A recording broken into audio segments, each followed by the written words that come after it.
Gupta and Gupta जो कि civil engineering का एक ऑब्जेक्टिव बुक है। ये गुप्ता एंड गुप्ता जो कि सिविल इंजीनियरिंग का एक ऑब्जेक्टिव बुक है, काफ़ी इंपॉर्टेंट बुक है। उसी का चैप्टर है स्ट्रक्चर एनालिसिस। इससे पहले हम लोग 1 से लेकर के 11 तक का सोल्यूशन हम लोग सॉल्व किए हैं, इस चैनल पे अपलोड किया हुआ है।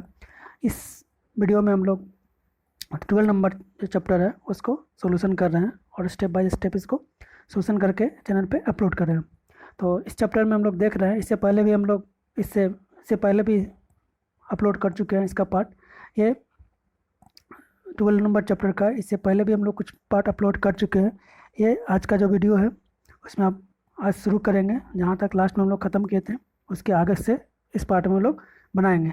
तो इससे पहले भी जो भी वीडियो अपलोड किया हुआ है प्लेलिस्ट में, तो इससे आगे इसमें हम लोग सॉल्व कर रहे हैं आज से। तो आज का जो क्वेश्चन है वो है, आज का क्वेश्चन शुरू करते हैं। लास्ट टाइम हम लोग देखे थे इसमें, तो लास्ट टाइम शायद 80 तक के क्वेश्चन को सॉल्व कर चुके हैं। जो सेकंड पार्ट आया था स्ट्रक्चर एनालिसिस का या फिर थ्योरी ऑफ स्ट्रक्चर का, हम लोग 80 तक के क्वेश्चन सॉल्व कर चुके हैं। इस पार्ट में हम लोग देखते हैं 80 से आगे का जो क्वेश्चन है उसको हम लोग सॉल्व करते हैं। तो फर्स्ट नंबर क्वेश्चन देखते हैं, दैट इज 81 नंबर क्वेश्चन पे आते हैं। 81 नंबर क्वेश्चन पे आ रहे हैं। तो फर्स्ट क्वेश्चन है स्ट्रक्चर एनालिसिस का है, गुप्ता का ही है। स्ट्रक्चर एनालिसिस में फर्स्ट क्वेश्चन है मेरा। फर्स्ट क्वेश्चन क्या कर रहा है, a force P is applied at support B। कोई फोर्स B पे अप्लाई हो रहा है, मॉडल स्केल 110 अब 2 इंच आर्क है as so in figure. This force cause B to move through 100 mm at the rise the crown C of the arch by 50 mm। कहने का मतलब इसका ये है कि B पे एक लोड अप्लाई हो रहा है, तो इसके वजह से जो इस पर जो डिफ्लेक्शन हो रहा है वो हो रहा है। तो इस पर अगर हम लोड अप्लाई करते हैं क्रोन पे, और आगे क्वेश्चन देखिए, हाँ, in the prototype structure if the load of 10 kN is applied the crown, 10 kN को अप्लाइड कर रहे हैं कहाँ, क्रोन पे, तो हॉरिजॉन्टल प्रोड्यूस कितना होगा थ्रस्ट। तो कह रहा है पूरा क्वेश्चन को अगर देखते हैं तो अगर इस पर लोड लग रहा है तो इसका डिफ्लेक्शन यहाँ हुआ, तो इस पर लोड लग रहा है तो इसका डिफ्लेक्शन यहाँ हुआ। तो हम लोग इसको जानते हैं मैक्सवेल थ्योरम से इसको सॉल्व करेंगे। मैक्सवेल थ्योरम क्या कहता है, P1 del 1 is equal to P2 del 2। इसी को सॉल्व करते हैं, इसी को सॉल्व कर करके इसको देखते हैं। तो क्या है, 50 mm डिफ्लेक्शन था, तो वहाँ पे 10 kN का लोड लग रहा है, वहाँ पे P लगा रहे हैं, तो P वहाँ पर डिफ्लेक्शन कितना था, 100 mm का। इसको सॉल्व करेंगे तो यहाँ से सॉल्व होगा 5 2 5 means P is equal to 5 kN। Maxwell theorem से इसको सॉल्व किए तो P का जो वैल्यू आ गया वो मेरा 5 kN आ गया, that is B। Next question पे आते हैं। नेक्स्ट क्वेश्चन मेरा क्या कर रहा है, नेक्स्ट क्वेश्चन मेरा आता है 82 नंबर क्वेश्चन क्या कर रहा है, a fixed beam of span L carrying a point load. कोई एक फिक्स्ड बीम है, पहला है L is carrying a point load P, उस पर पॉइंट लोड P दिया हुआ है, इट्स मिड स्पैन पे दिया हुआ है। If the moment of inertia of the middle half length is 2 times that of the remaining length, then the fixed end moment कितना होगा। क्वेश्चन ये कह रहा है कि मान लिया जाए कोई एक फिक्स्ड बीम है, मान लिया A है, ये B है, तो इसका जो लेंथ मान लिया जाए यहाँ तक का लेंथ L/4 है, यहाँ तक का लेंथ L/4 है, यहाँ पे L/4 है, तो बीच का जो लेंथ है मीन्स L/2, उसका जो मोमेंट ऑफ इनर्शिया है वो 2I है। इसको अगर दूसरा फॉर्म में देखा जाए तो इस तरह से भी बना सकते हैं। इस तरह से अगर मान लिया जिस तरह से बीम बन रहा है, ये 2I हो गया, ये I हो गया, ये I हो गया, फिक्स्ड एंड है, तो पूछ रहा है कि इसको जो मोमेंट होगा फिक्स्ड एंड पे, जो मोमेंट होगा फिक्स्ड एंड पे जो मोमेंट लग रहा है उसका वैल्यू कितना होगा। तो हम लोग इस तरह के केस में क्या करते हैं, मोमेंट पूछ रहा है तो फिक्स्ड एंड का इसमें हम लोग क्या करते हैं, इसमें मोमेंट एरिया मेथड से हम लोग इसको इस्तेमाल करके इसको हम सॉल्व करने की कोशिश कर रहे हैं। तो मोमेंट एरिया मेथड से हम लोग जानते हैं कि अगर मोमेंट निकालना है A और B पे, तो मोमेंट एरिया मेथड यहाँ पे यूज कर रहे हैं। तो मोमेंट एरिया मेथड क्या कहता है, दो थ्योरम इसमें। फर्स्ट थ्योरम क्या कहता है कि जो स्लोप होता है किसी भी बीम का वो कितना होता है, equal area of M/EI diagram. Area of M/EI diagram जो होता है वो स्लोप देता है, ठीक है। और दूसरा थ्योरम क्या कहता है मोमेंट ऑफ एरिया के अकॉर्डिंग, कि जो डिफ्लेक्शन होता है वो कितना होता है, moment of area of M बटा E I diagram. Means first theorem क्या कर रहा है, स्लोप दे रहा है, स्लोप कितना होता है, एरिया ऑफ एम बटा E I diagram. Second theorem क्या कहता है, डिफ्लेक्शन देता है, क्या देता है, moment of area of M बटा E I diagram. Moment of area of M बटा ई आई डायग्राम, जो मोमेंट होता है एम बटा ई आई डायग्राम का वो देता है डिफ्लेक्शन, और जो डायरेक्ट एरिया अगर निकालते हैं तो वो देता है स्लोप। तो हम लोग जानते हैं कि फिक्स्ड एंड में दोनों एंड पर का जो स्लोप होगा वो जीरो होगा। मीन्स अगर थीटा ए बी निकाला जाए तो जीरो होगा, और यहाँ से अगर देखा जाए तो थीटा ए बी का अगर वैल्यू देखा जाए मोमेंट एरिया मेथड से तो कितना होगा, एम बटा ई आई डायग्राम का एरिया होगा एम बटा ई आई डायग्राम का, वही होगा स्लोप। सबसे पहले हम लोग इसका डायग्राम का एरिया निकालते हैं। तो अगर जो मेरा बीम दिया हुआ था, फिक्स्ड बीम दिया हुआ है, पॉइंट लोड लग रहा है यहाँ पे पी, तो इसको दो पार्ट में ब्रेक करते हैं बाय सुपरपोजिशन थ्योरम। इसको एक सिंपली सपोर्टेड बीम में कन्वर्ट कर देते हैं और एक फिक्स्ड बीम में कन्वर्ट कर देते हैं, लोड इस पे लगाते हैं। इसका अगर डायग्राम बना जाए BMD, फ्री BMD, तो इस तरह से बनेगा। इसका BMD बनाया जाए तो रेक्टेंगल शेप का बनेगा। तो पहला केस में यहाँ से हम लोग A1 निकाल लेंगे एरिया, सेकंड केस में यहाँ से A2 निकाल लेंगे एरिया, और दोनों का अगर जोड़ दें, डिवाइड कर देंगे, फिर एरिया से डिवाइड कर देंगे EI डायग्राम से बटा EI से।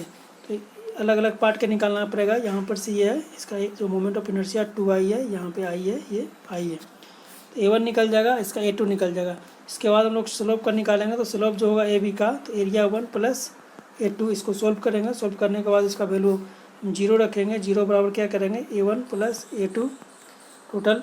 तो वहाँ से सोल्व कर रहे हैं, सोल्व करने के बाद यहाँ से मोमेंट का वैल्यू आ जाएगा। और मोमेंट का वैल्यू कितना आ रहा है, मेरा मोमेंट का जो वैल्यू आ रहा है 5/48 PL आ रहा है।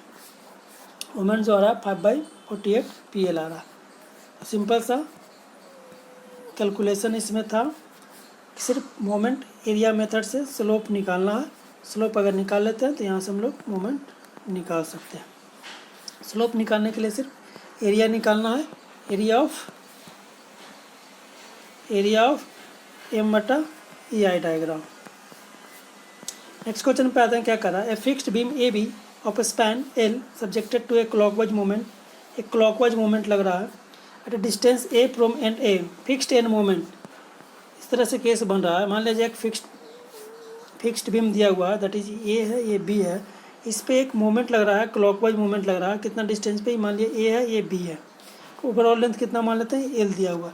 तो पूछ रहा है अगर ये मोमेंट एम है, दिया हुआ है, किसी पॉइंट ए पे एक मोमेंट लग रहा है एम, तो पूछ रहा है कि एंड ए पे और एंड बी पे मोमेंट कितना होता है। तो एक फार्मूला इसका होता है, अगर ये क्लॉकवाइज मोमेंट लग रहा है, तो एंड ए और बी पे सेम डायरेक्शन में, मीन्स क्लॉकवाइज डायरेक्शन में ही मोमेंट जनरेट होगा, एंड ए पे भी और एंड बी पे भी।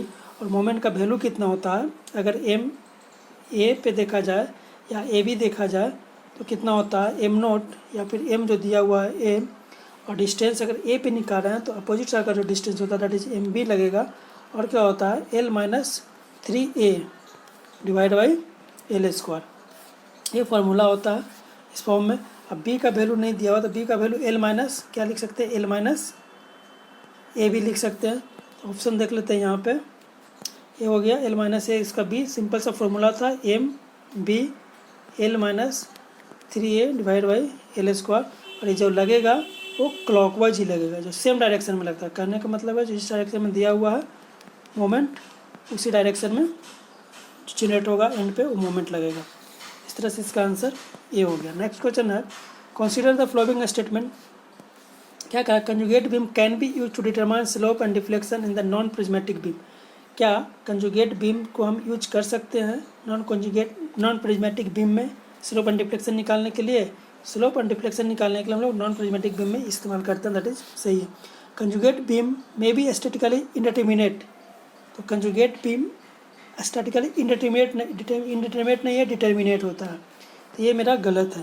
तो इस तरह से कह सकते हैं कि इसमें एक छाटना तो दो गलत है, तो 1 और 3 मेरा सही हो जाएगा, that is a.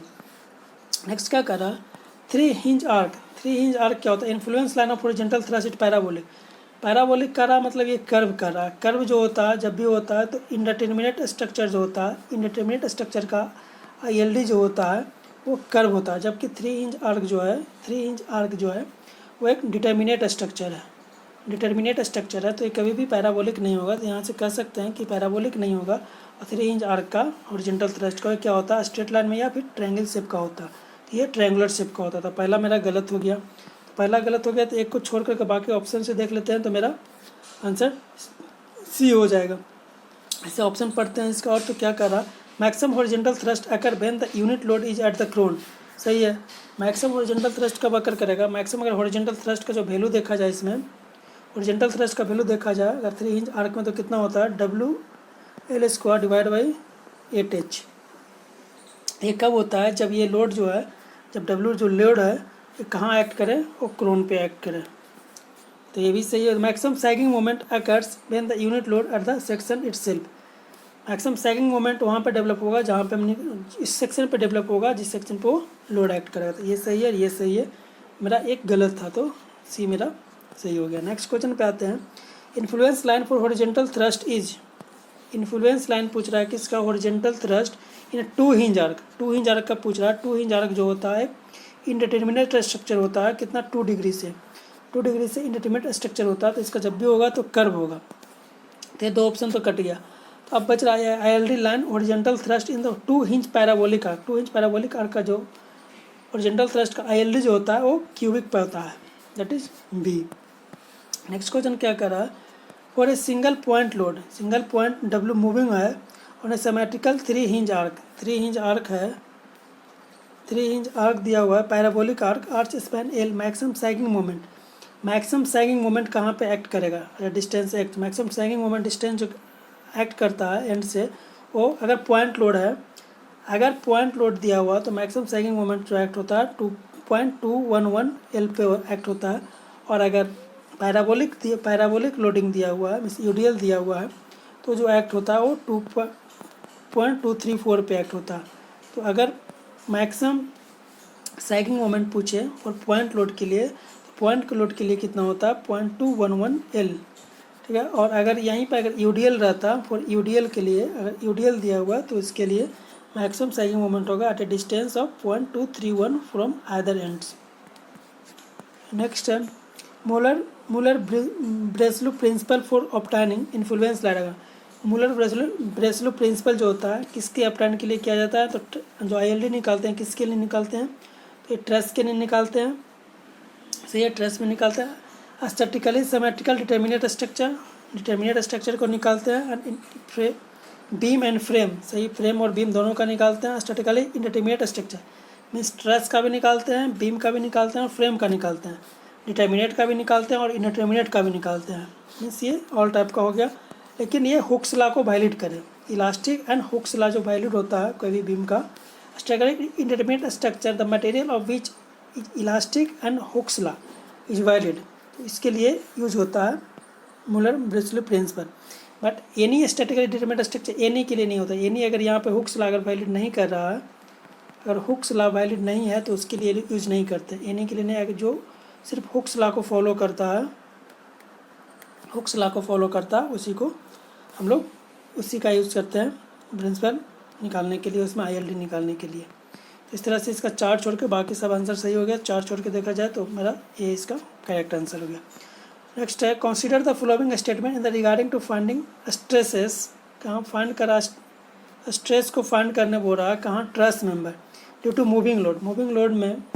Moving load के कारण स्ट्रेस जो डेवलप हो रहा है ट्रस में, उसको निकालने के लिए हम लोग क्या यूज करते हैं, वो स्टेटमेंट है। स्टेटमेंट पढ़ते हैं। The stress in a web member is given bye influence line. Stress in web member is given bye influence line of shear force for the panel containing the member, the influence line of the shear force for the panel containing the member। सही है, shear force होगा जो इसमें containing होगा। The stress in the wave member is given by the influence line of bending moment for the node point opposite to the member। node point पे opposite नहीं होता, same direction होता है। तो मेरा गलत हो गया। नेक्स्ट देखते हैं, एक मेरा सही है, दूसरा देखते हैं। The stress in chord member is given by the influence line of shear force for the panel containing the member। Stress in कोड मेंबर में shear force नहीं, ये भी गलत है। द स्ट्रेस इन द कोड member is given by the influence line bending moment for the node point opposite to the member. Opposite to the member, influence line कोड में जो होता है अपोजिट होता है, तो ये सही हो गया। मीन्स 1 और 4 सही है, 1 और 4 मेरा, दैट इज 1 और 4 का इसमें सही है, वो देख लेते हैं। 1 और 4 मेरा बी में सही है। नेक्स्ट है, in which of the following truss member the stress depends upon whether the load moving on top and bottom. इसमें से किस ट्रस मेंबर में जो बोल रहा है कि स्ट्रेस डिपेंड करेगा किस पे, जब मूविंग कर रहा है लोड टॉप कोड या बॉटम कोड पे। तो top code and bottom code पे मूविंग करेगा तो नहीं, वर्टिकल जो होगा, वर्टिकल मेंबर पे जो एक्ट होता है उसमें वो डिपेंड करता है, दैट इज बी इसका सही है। For approximate analysis of building frame under vertical load the point inflection is assumed as. For approximate analysis है, for approximate analysis of building frame का अप्रोक्सीमेट एनालिसिस कर रहे हैं। पॉइंट ऑफ इन्फ्लेक्शन पॉइंट वह point होता है जिस point पे बेंडिंग मोमेंट जीरो होता है, उस पॉइंट को हम लोग इन्फ्लेक्शन पॉइंट कहते हैं। तो पॉइंट ऑफ इन्फ्लेक्शन पॉइंट कितना को एज्यूम करते हैं अप्रोक्सीमेट एनालिसिस में, 1/10 करते हैं स्पाइन लेंथ का, that is C. In the cantilever method of lateral load analysis which of the following assumptions are made. क्या हो रहा है कैंटिलीवर मेथड में, लैटरल लोड का कैंटिलीवर बीम में है, तो cantilever method of lateral load analysis which of the following assumptions are made. The axial force in the beam is zero, axial force beam में जीरो होता है, axial force beam में zero नहीं होता, cantilever में लैटरल होता है। The intensity of axial stress in each column of storey is proportional to the horizontal distance of the column. The intensity of axial stress in each column of a storage is proportional to the horizontal distance of two columns from the center of gravity of all column of straw building and concentration. सही है। Next are the total horizontal shear on each storage divided between the column of the storage so that each interior column carries twice as such shear as exterior column. Exterior column का twice नहीं होता, ये गलत है, सिर्फ only 2 मेरा सही है, only 2 मेरा सही है। Next the factor method of analysis building frame is. Factor method क्या होता है, फैक्टर मेथड बोल रहा है कि factor method of analysis building frame का एनालिसिस होता है, फैक्टर मेथड होता है और कैंटिलीवर मेथड होता है। तो फैक्टर मेथड जो होता है बिल्डिंग का मोर एक्यूरेट होता है किससे, आइदर द पोर्टल मेथड और मोर एक्यूरेट हो रहा है किससे, पोर्टल।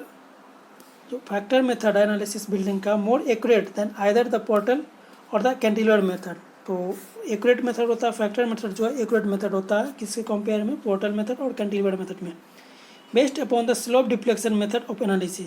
जो फैक्टर मेथड होता है वो किस पे बेस्ड होता है, तो स्लोप डिफ्लेक्शन मेथड पे बेस्ड होता है, तो सही है। फैक्टर मेथड जो होता है स्लोप डिफ्लेक्शन पे बेस्ड होता है, और ये जो एक्यूरेट होता है आइदर कैंटिलीवर मेथड के कंपेयर में। Used for lateral as well as vertical load analysis. तो लैटरल और वर्टिकल दोनों के लिए यूज़ होता है, तो सिर्फ ये लैटरल के लिए यूज़ होता है, ना कि वर्टिकल के लिए। तो वर्टिकल के लिए यूज़ नहीं होता, लैटरल के लिए यूज़ होता है। तो इस तरह से देख सकते हैं कि जो फैक्टर मेथड है मोर एक्यूरेट मेथड है किसके कंपेयर में, कैंटिलीवर के कंपेयर में यूज करता है स्लोप डिफ्लेक्शन में, और ये लैटरल के लिए एनालिसिस के लिए वैलिड होता है, लैटरल लोड एनालिसिस के लिए, ना कि वर्टिकल के लिए। तो मेरा 1 और 2 सही हो गया, 1 और 2 मेरा बी में सही है। नेक्स्ट है, नेक्स्ट क्वेश्चन दिया हुआ है ए रिजिड फ्रेम दिया हुआ है, क्वेश्चन क्या कर रहा है, a rigid cantilever frame ABC fixed at the C shown in figure, it carries a point load P at A neglecting the axial deformation, the horizontal deflection of the point A। Frame देखते हैं, इस पे horizontal deflection पूछ रहा है कितना होगा। अगर इसका डिफ्लेक्टेड शेप देखा जाए तो इसका डिफ्लेक्टेड शेप जो होगा, डिफ्लेक्टेड शेप इस तरह से बनेगा। तो हॉरिजॉन्टल जो डिफ्लेक्शन आएगा, ये हॉरिजॉन्टल डिफ्लेक्शन पूछ रहा है कितना होगा।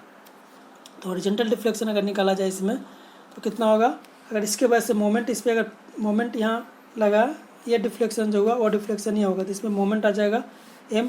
मोमेंट m कितना हो जाएगा, m = P × L हो जाएगा मोमेंट। और m मोमेंट के वजह से जो डिफ्लेक्शन हो रहा है हॉरिजॉन्टल इस टाइप का, कितना हो रहा है, m h ही हो जाएगा, mh²/2EI, mh²/2EI। डिफ्लेक्शन इसमें कितना हो जाएगा, हॉरिजॉन्टल अगर डिफ्लेक्शन देखा जाए दैट मीन्स ये डिफ्लेक्ट कर रहा है, ये शेप, यही डिफ्लेक्शन आगे की ओर जाएगा, तो टोटल डिफ्लेक्शन ये रहेगा। और कितना हो जाएगा ए पे, तो mh² / 2EI। एम कितना होता है, एम बराबर कह सकते हैं कि एम बराबर हो जाएगा मेरा पी इंटू एल। तो ओवरऑल अगर देखा जाए तो मेरा कितना हो जाएगा P L H square divide by 2EI।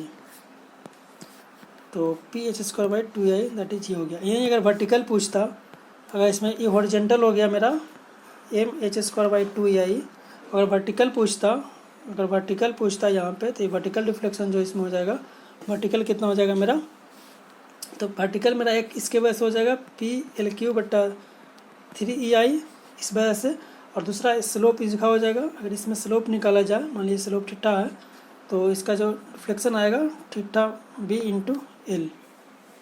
Total जो डिफ्लेक्शन अगर वर्टिकल निकाला जाए ए पे, तो P L cube by 3I theta B into L. इसको सोल्व करेंगे, सोल्व करने के बाद जो ऑप्शन में दिया हुआ है इसके अकॉर्डिंग अगर देखा जाए, तो ये जो ऑप्शन है दैट इज ये हो जाएगा मेरा theta slope deflection at A vertical. Next question देखते हैं क्या करा। Analysis of plane truss. Plane truss का एनालिसिस करा। The individual member are straight. Individual member होता है प्लेन ट्रस का वो स्ट्रेट होता है, सही है। The individual member are connected by frictionless hinge. जो हिंज होता है कनेक्टेड और फ्रिक्शनलेस होता है, ये भी सही है। ट्रस में मेंबर होता है वो स्ट्रेट मेंबर होता है, ईच मेंबर जो होता है वो स्ट्रेट होता है, और जो हिंज जो होता है कनेक्टेड वो फ्रिक्शनलेस होता है। The load are reaction at only at the joint. जो लोड होता है वो कहाँ एक्ट करेगा, तो ओनली जॉइंट पे एक्ट करेगा। इस तरह से कह सकते हैं कि प्लेन ट्रस के लिए मेरा जो स्ट्रेट होना चाहिए, फ्रिक्शनलेस होना चाहिए पुल्ली, और जो लोड एक्ट करेगा वो जब भी एक्ट करेगा तो सिर्फ जॉइंट पे एक्ट करेगा। लोड जो होता है एक्ट करेगा जॉइंट पे। ये सही है, ये सही है, ये सही है। ये क्या है, प्रॉपर्टीज ऑफ, कह सकते हैं प्रॉपर्टीज ऑफ ट्रस। तो 1 2 3 आर ऑल करेक्ट। नेक्स्ट है 2 bar AO and BO are of uniform area. Area है वो यूनिफॉर्म है, uniform area A, each the hinge at O so in figure the load a applied. Load apply कर रहा है, तो क्या पूछ रहा है इसमें, द वर्टिकल डिफ्लेक्शन पूछ रहा है O पे कितना होगा। तो सबसे पहले अगर वर्टिकल डिफ्लेक्शन निकालना है, तो वर्टिकल डिफ्लेक्शन बराबर कितना होता है हम लोग जानते हैं। वर्टिकल डिफ्लेक्शन अगर निकाला जाए, तो वर्टिकल डिफ्लेक्शन अगर स्ट्रेन एनर्जी मेथड से, तो डेल यू बाई डेल हो जाएगा। सबसे पहले हमको स्ट्रेन एनर्जी निकालना पड़ेगा, इसमें और इसमें दोनों मेंबर में स्ट्रेन एनर्जी निकालना पड़ेगा। तो स्ट्रेन एनर्जी का क्या होता है फॉर्मूला, अगर एक्सेल मेंबर में देखा जाए, तो स्ट्रेन एनर्जी देखा जाए तो P square DX divide by 2EI, ये हो जाएगा मेरा स्ट्रेन एनर्जी। तो मेरा P पता नहीं है, पहले सबसे पहले इसमें जो मेंबर फोर्स निकालते हैं। तो यहाँ पर अगर सिमेट्री देख रहे हैं तो सिमेट्री है, W लग रहा है, तो इधर कितना दोनों में जो फोर्स लगेगा वो सिमेट्रिकल इक्वल लगेगा मैग्नीट्यूडली। और वैल्यू कितना हो जाएगा इसका, W ये है तो W/√2 इसमें आएगा, W/√2 इसमें आएगा, due to symmetry both the force are equal in magnitude.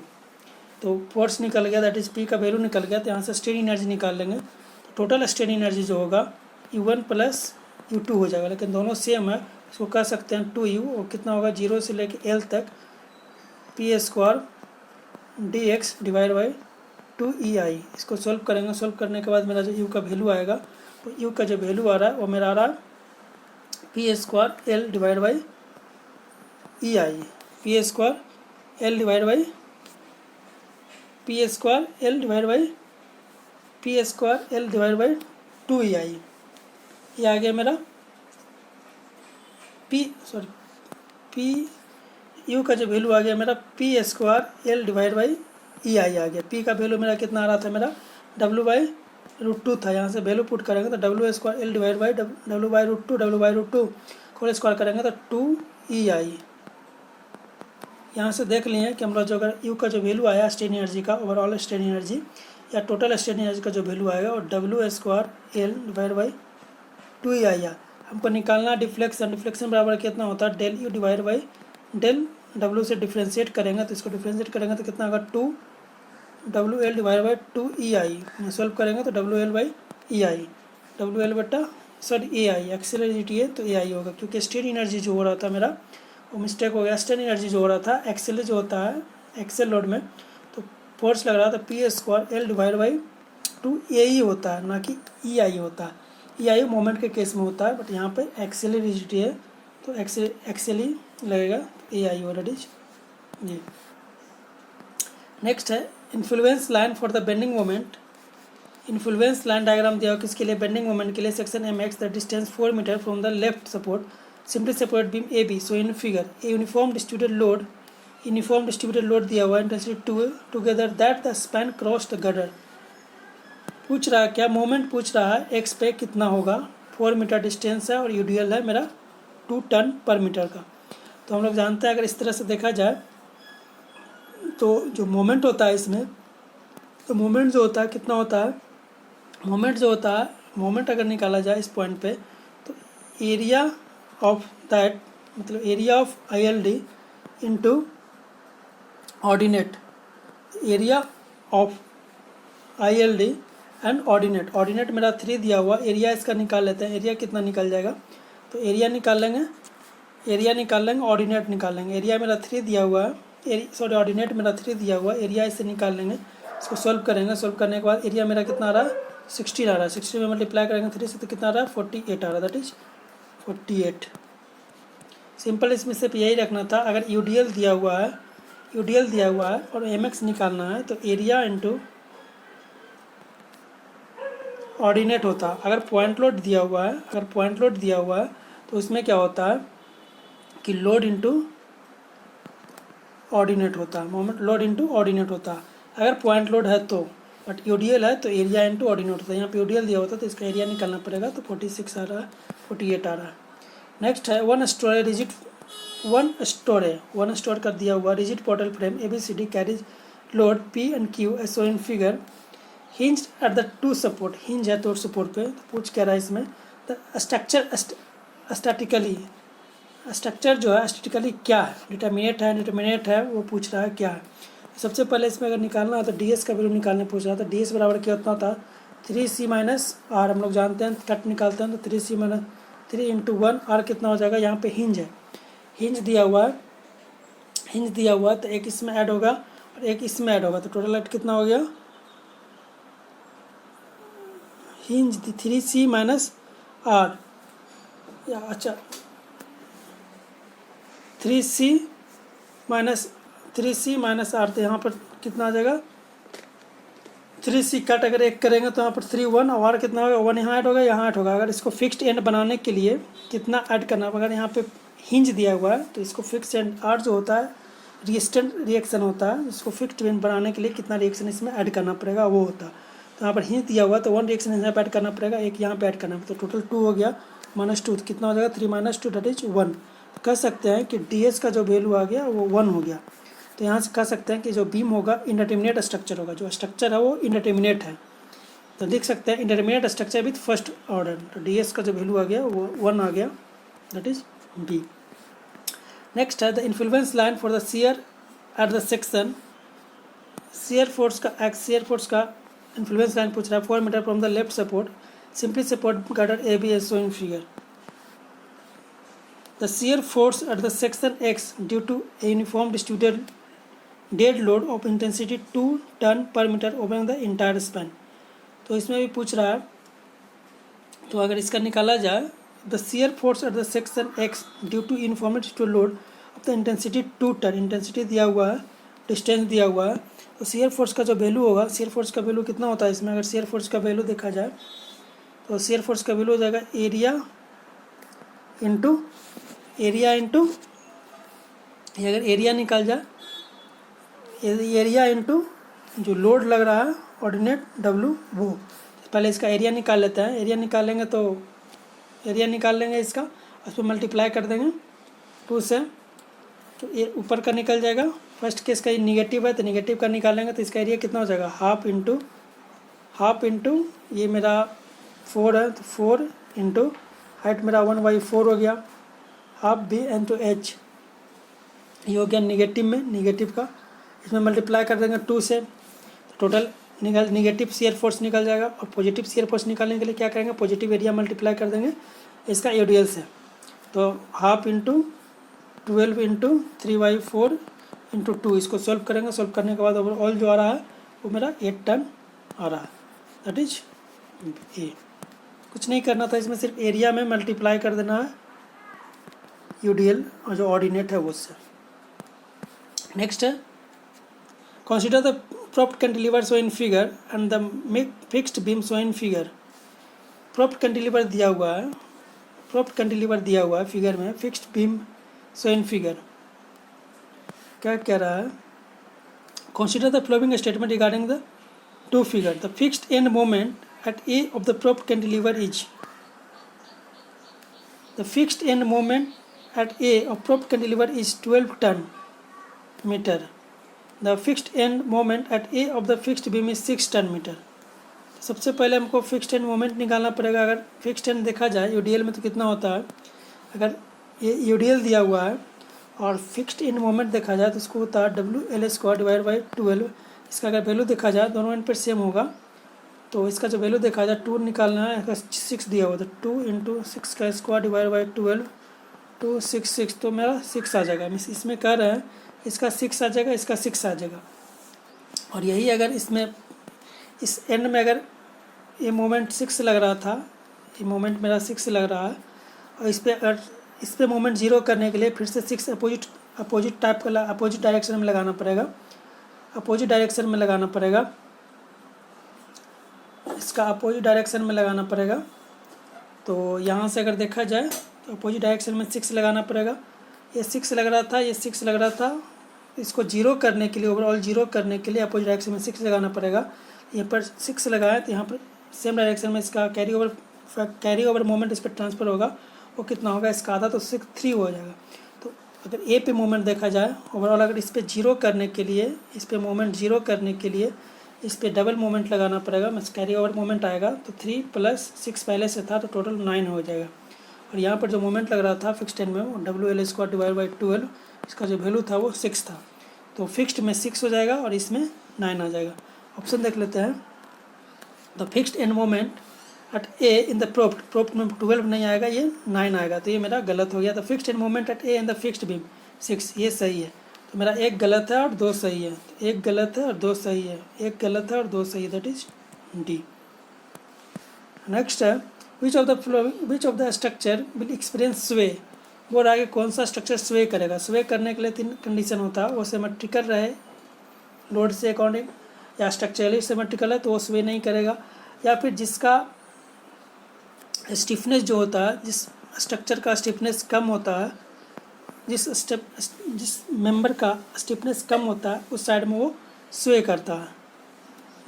जो लेस स्टिफनेस, जिसका स्टिफनेस लेस रहता है, स्टिफनेस का वैल्यू जिसका लेस रहता है उधर ही वो स्वे करेगा.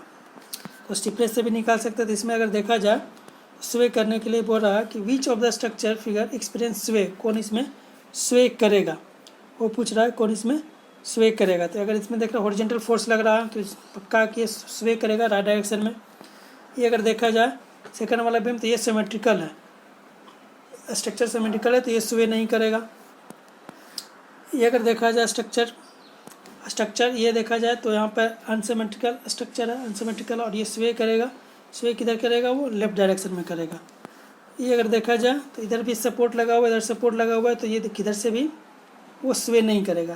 दिखा सकते हैं कि भी सपोर्ट स्वे नहीं करेगा. तो मेरा ओवरऑल के वो सपोर्ट स्वे किया, एक मेरा ए और दूसरा मेरा सी. तो ए और सी जो है मेरा वो स्वे करेगा, जो स्ट्रक्चर ए और सी है वो स्वे करेगा. नेक्स्ट है a symmetrical 2 hinge parabolic arch then subjected to uniformly distributed load on the entire horizontal span is subjected to. A symmetrical 2 hinge parabolic arc है, 2 हिंज है और पैराबोलिक है, then subjected to uniform distributed load. अगर 2 hinge arc है, इस पर अगर UDL डाला हुआ है, पूछ रहा है load the entire horizontal span, तो हॉरिजॉन्टल स्पैन पे वो क्या डेवलप होगा. तो जो पैराबोलिक अगर रहता है, जैसे ही पैराबोलिक आ जाए, पैराबोलिक पे होगा, तो पैराबोलिक पे सिर्फ नॉर्मल थ्रस्ट जनरेट होता है, सिर्फ नॉर्मल थ्रस्ट जनरेट होता है. बेंडिंग मोमेंट और शियर फोर्स जो होगा वो दोनों 0 हो जाता है, मीन्स बेंडिंग मोमेंट और शियर स्ट्रेस दोनों 0 हो जाता है. पैराबोलिक आर्क अगर है 2 इंच का, तो नॉर्मल थ्रस्ट से पीस को थ्रस्ट, सिर्फ नॉर्मल थ्रस्ट इस पर एक्ट करता है और बेंडिंग मोमेंट मेरा 0 हो जाता है. इस तरह से पीस का आंसर हो जाएगा. A two span continuous beam ABC in the simply support at A and C and is continuous over support B. Span AB and BC 6 meter. The beam carries a UDL of 2 ton per meter over both the span. EI is constant for the entire beam. The fixed end moment at B in the B A and B C. Fixed end moment पूछ रहा है, क्या बोल रहा है, continuous beam दिया हुआ है और इस पर यूडीएल डाला हुआ है, ठीक है, 2 टन पर मीटर का। तो पूछ रहा है मोमेंट, पूछ रहा है बी पे कितना होगा। तो इसमें 3 मोमेंट इक्वेशन हम लोग जानते हैं। 3 मोमेंट, अगर कंटिन्यूस बीम दिया हुआ है, ए हो गया, ए बी हो गया, ए सी हो गया, इस पर यूडीएल डाला हुआ है, तो मोमेंट हम लोग जानते हैं कि अगर मोमेंट अगर एम पे निकाला जाए तो 0 हो जाएगा, इस पर भी मोमेंट निकाला जाए तो 0 हो जाएगा ड्यू टू हिंग, बट बी पे जो होगा वो सब मोमेंट होगा, इसको मान लेते हैं एम। तो 3 मोमेंट इक्वेशन से हम लोग जानते हैं by use of 3 moment equation. 3 moment equation से जो फार्मूला होता है, जो फोर्स मेथड का एक फार्मूला है, उसके थ्रू हम लोग निकालते हैं। इसका क्या होता है, M L1 plus 2ma into L1 plus mb into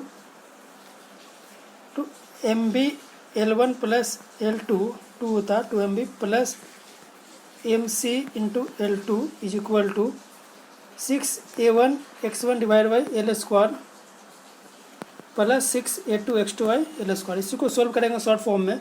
तो जो अगर यूडीएल के लिए अगर निकाला जाए, यूडीएल के लिए होता है, तो इसकी यूडीएल के लिए अगर स्पेशली निकाला जाए तो इसका फार्मूला होता है 2mb L1 plus L2 is equal to WL3 divide by 4 WL1 L3 divide by 4 और WL3 डिवाइड बाई 4।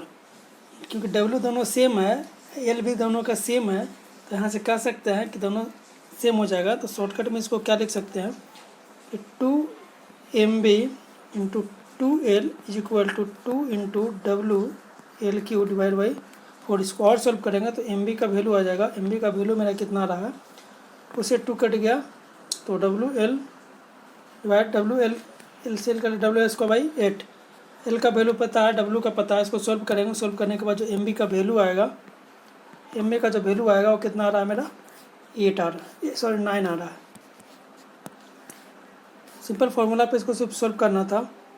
नेक्स्ट है, a beam width A cantilever arm BC supported A freely supported and span CD show in figure, which one of the flowing represent influence line diagram. ILD पूछ रहा है, इसमें से कौन होगा इसका। तो यहाँ पे अगर देखा जाए तो ILD इसका पूछ रहा है किसके लिए, shear force at A। LD force shear force at A, shear force at A पे, मतलब यहाँ पे शियर फोर्स का, तो यहाँ पे ऊपर की ओर उठा देंगे इसको, बीम को थोड़ा सा टिल्ट करेंगे 1 यूनिट। तो इस तरह से अगर देखा जाए तो 1 यूनिट यहाँ टिल्ट करेंगे तो फिर सिर्फ मेरा एक ही स्ट्रक्चर जो दिख रहा है, यहाँ पे सपोर्ट है B, अगर सपोर्ट है और नीचे मेरा हिंज है, तो ये ऊपर उठेगा यहाँ से, तो ये नीचे आएगा। सपोर्ट नीचे नहीं झुकने देगा, इसको टिल्ट नहीं होगा सपोर्ट पे, ये नीचे आएगा, फिर ये होगा। दैट इज ये इसका करेक्ट ILD हो गया किसके लिए, for shear force at A। Next है, the strain energy store in the simply separate beam, store energy store simply separate beam of span L flexural rigidity EI due to central concentrated load. Strain energy अगर देखा जाए तो strain energy का formula भी लोग देखे थे। अगर स्ट्रेन एनर्जी देखा जाए तो strain energy due to in the form of moment m square dx divide by 2EI होता है। पूछ किसके लिए रहा, सिंपली सेपरेट बीम है, सिंपली सेपरेट बीम है, उसके लिए अगर पूछ रहा है, सिंपली सेपरेट बीम के लिए पूछ रहा है, तो सबसे पहले अगर मान लें m डिस्टेंस x डिस्टेंस पे अगर मोमेंट निकालते हैं, दैट इज मोमेंट का वैल्यू निकालते हैं, mx का वैल्यू निकालते हैं, u का वैल्यू हम लोग जानते हैं कितना होता है, m square dx divide by 2EI। m moment निकालते हैं mx पे, मैक्स पे अगर मोमेंट, ये मेरा सिंपली सपोर्ट है, पॉइंट सिंपली सपोर्ट ये है, ये कितना लग जाएगा, Py2 हो जाएगा, ये मेरा कितना हो जाएगा, Py2 हो जाएगा। अगर P है पॉइंट लोड, तो mx कितना हो जाएगा, Py2 इंटू एक्स। mx का वैल्यू इसमें पुट करेंगे तो u का वैल्यू निकल जाएगा। u का जो वैल्यू निकलता है यूडीएल में, तो हम Ly2 तक के निकालते हैं, 0 से लेके Ly2 तक के, और इसी को हम लोग डबल कर देते हैं, और इसको हो जाता है m square dx divide by 2EI। इसको सॉल्व करेंगे, सॉल्व करने के बाद इसका जो वैल्यू आएगा वो कितना आ रहा है मेरा, W square LQ divide by 96 EI। W square LQ W square L Q divide by 96 EI।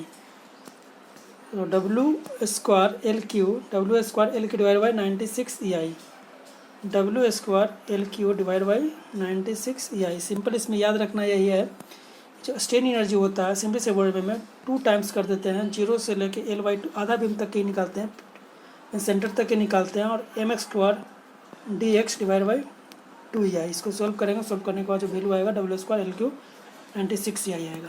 Next है 2 hinge arc increase in A 2 hinge arc and increase in temperature. 2 hinge arc में अगर temperature को increase कर रहे हैं तो क्या होगा? Bending moment at rib, no bending moment, कोई बेंडिंग मोमेंट डेवलप नहीं होगा। पूछ रहा है क्या कि अगर 2 hinge arc दिया हुआ है उसमें हम टेम्परेचर को इंक्रीज कर रहे हैं, अगर टेम्परेचर इंक्रीज कर रहे हैं 2 hinge arc में, तो no bending moment in the rib, कोई बेंडिंग मोमेंट डेवलप नहीं, बेंडिंग मोमेंट डेवलप हो यूनिफॉर्म बेंडिंग मोमेंट, यूनिफॉर्म नहीं हो, maximum bending moment at the crown, जो क्रोन पे होगा वो मैक्सिमम बेंडिंग मोमेंट डेवलप होगा। किसकी वजह से? अगर टेम्परेचर इंक्रीज करते हैं, टेम्परेचर को अगर इंक्रीज कर रहे हैं, टेम्परेचर को अगर हम इंक्रीज कर रहे हैं कि इसमें 2 hinge arc में, तो जो मोमेंट होगा, मोमेंट जो होगा क्रोन पे वो इंक्रीज करेगा, मोमेंट जो होगा बेंडिंग मोमेंट जो होगा क्रोन पे वो मैक्सिमम हो जाएगा, that is C. The following method are used for structure analysis. Structure analysis में कौन सा मेथड यूज करते हैं? Macaulay's method, column analog method, Kani's method, method of section. इसमें से कौन यूज करते हैं? तो मैकॉलिस मेथड हम लोग स्ट्रक्चर एनालिसिस में यूज नहीं करते हैं, ये कॉलम्स एनालॉग मेथड यूज करते हैं और कार्नेज मेथड यूज करते हैं, दैट इज 2 और 3 मेथड जो है। मेथड ऑफ सेक्शन भी यूज नहीं करता स्ट्रक्चर एनालिसिस में, मेथड ऑफ सेक्शन ट्रस में यूज होता है। तो Macaulay's method, column analog method, another. अच्छा, ये पूछ रहा है the following structure are use for structure analysis. Structure analysis में 4 मेथड यूज करते हैं, सारी मेथड यूज करते हैं स्ट्रक्चर एनालिसिस में, लेकिन पूछ रहा है कि इंडिटरमिनेट स्ट्रक्चर के लिए कौन सा यूज करते हैं। तो इंडिटरमिनेट के स्ट्रक्चर के लिए मेथड ऑफ सेक्शन ट्रस में यूज होता है, इसको कह सकते हैं ट्रस में यूज होता है, तो डिटर्मिनेट स्ट्रक्चर के लिए यूज होता है, तो 4 तो नहीं होगा। और मैकॉलिस मेथड भी डिटर्मिनेट स्ट्रक्चर के लिए यूज होता है। तो एनालॉग मेथड जिसका विड्थ होता है, कॉलम एनालॉग मेथड का जो विड्थ होता है 1/EI होता है, विड्थ जो होता है कॉलम एनालॉग मेथड का 1/EI होता है, जो कि इंडिटरमिनेट स्ट्रक्चर के एनालिसिस के लिए यूज होता है। कार्नेज मेथड जो होता है वो भी यूज होता है स्ट्रक्चर इंडिटरमिनेट स्ट्रक्चर के लिए। तो 2 और 3 मेरा जो होगा यूज होगा किसके लिए? इंडिटरमिनेट स्ट्रक्चर के लिए। तो 2 और 3 मेरा होगा। नेक्स्ट है, पूछ रहा है figure show in figure the analysis moment distribution method. MDM से इसको एनालाइज करने बोल रहा है, the show in figure to be analyse by MDM method. क्या पूछ रहा है? The distribution factor, distribution factor पूछ रहा है GF, GH एंड GD। देखते हैं GF कहाँ है? हाँ, GF हो गया, GD हो गया और GH हो गया। हम लोग जानते हैं कि डिस्ट्रीब्यूशन फैक्टर जो होता है किसी भी जॉइंट पे वो 1 होता है, तो sum of distribution factor at a joint is equal to 1। ठीक है, डिस्ट्रीब्यूशन फैक्टर का जो सम होता है किसी एक जॉइंट पे वो 1 होता है। दूसरी बात है डिस्ट्रीब्यूशन फैक्टर बराबर होता है क्या? डिस्ट्रीब्यूशन फैक्टर बराबर होता है stiffness of that member divide by summation of all stiffness at that joint. Stiffness of that member divide by stiffness of the member eight joint. तो ये निकाल लेंगे फर्स्ट का, फिर निकालेंगे सेकंड का, इस तरह से तीनों का निकालेंगे। तीनों का निकाल रहे हैं तो अगर स्टिफनेस निकालते हैं तो यहाँ पर देख रहे हैं दोनों फिक्स्ड है, तो स्टिफनेस का वैल्यू निकालेंगे यहाँ से। तो 4EI डिवाइड बाई L, इसमें I दिया हुआ, I दिया, इसमें 2I दिया हुआ, इसका भी L है, इसका भी L है, बट इसका 2L है। इस तरह से निकालेंगे, K1 निकल जाएगा, K2 निकल जाएगा और K3 निकल जाएगा। इसमें फिर डिवाइड कर देंगे किसना से? समेशन ऑफ K से। इसके बाद इसको सोल्व कर रहे हैं तो जो वैल्यू आ रहा है डिस्ट्रीब्यूशन फैक्टर का, तीनों बराबर आ रहा है 1/3। डिस्ट्रीब्यूशन फैक्टर 2 कितना आ रहा है? 1/3। डिस्ट्रीब्यूशन फैक्टर 3 कितना आ रहा है? 1/3। मीन्स तीनों इक्वल आ रहा है, 1/3 1/3 1/3, दैट इज बी।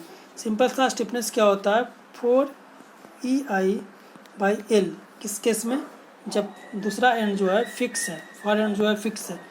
यहाँ पर देख रहे हैं कि दोनों एंड जो है ये भी फिक्स है, ये भी फिक्स है, ये भी फिक्स है। इसका कितना हो जाएगा? 4EI डिवाइड बाई L हो जाएगा। Summation of all distribution factor at a joint is equal to distribution factor 1 होता है समेशन। इसको अगर जोड़ेंगे यहाँ पर से कह सकते हैं कि 1 के बराबर आ जाएगा, दैट इज बी। नेक्स्ट है the frame show in figure 1 unknown reaction component, 2 unknown reaction component, 3 unknown reaction component, 6 unknown reaction component. तो इसमें पूछ रहा है रिएक्शन कंपोनेंट कितना होगा। सबसे सिंपल है कि ये पूछ रहा था फ्रेम शो इन फिगर। इस फिगर में जो है ds का वैल्यू निकालने बोला है, स्टैटिक डिटर्मिनेंसी कितना होगा। तो स्टैटिक डिटर्मिनेंसी अगर निकाला जाए इसमें तो कितना होता है r-3, r minus distribution factor जो होता है वो कितना होता है r-3। बट पूछ क्या रहा है इसमें, तो frame so in figure 1 unknown reaction component इसमें कितना होगा वो पूछ रहा था। रिएक्शन कंपोनेंट अगर फिक्स एंड पे देखा जाए तो 3 होता है, इस पर भी 3 होता है, तो टोटल कितना हो गया 6 unknown reaction component. That is कह सकते हैं 6 unknown reaction component, that is D. Absolute maximum bending moment in simply separate beam of span 20 metre due to moving UDL 4 ton per meter spanning over 5 meter is the absolute maximum bending moment in simply separate beam। absolute maximum bending moment पूछ रहा है, absolute maximum bending moment पूछ रहा है। absolute maximum bending moment कब होता है, मान लिया जाए सिंपली सेपरेट बीम है, UDL डाल रहा है, तो इसका जो रेशियो होगा मान लिया जाए ये है, ये x है,